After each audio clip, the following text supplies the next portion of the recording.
Mwah.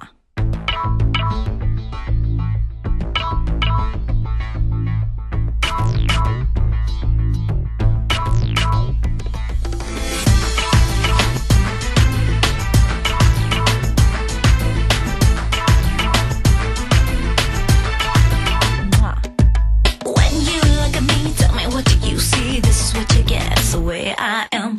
When I look at you, I wanna be somewhere close to heaven with me and a thumb, man. Don't go, I know you wanna touch me here, there and everywhere. Sparks fly when we are together. You can't deny the facts of life. Næste par minutter skal vi se nærmere på Universitetet Gymnasium, som der ligger på Østerbro i København.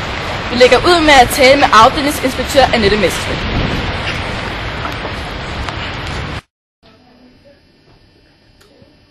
Skolen er opkaldt efter en dansker, en mand, der levede i 1600-tallet, der hedder Niels Steensen.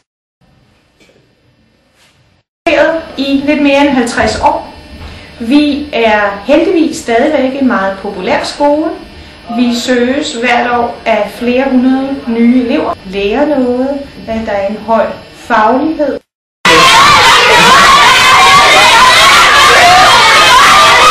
Kan være i et så mobbefrit miljø som muligt.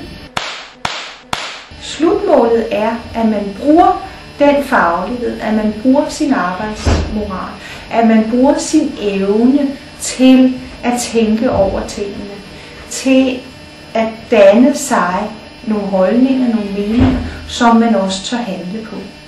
At man reelt tør gå ud i verden og gøre en forskel. At verden bliver til et lidt bedre sted.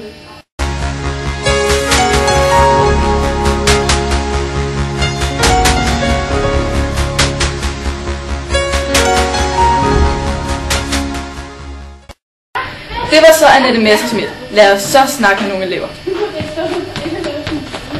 Jeg synes personligt, at det er en meget god skole.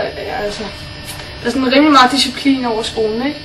Og der er mange, der siger det der med lektier, og der er mange lektier og sådan noget, men det synes jeg egentlig ikke. I hvert fald ikke i vores klasse. Rasmus laver på vej.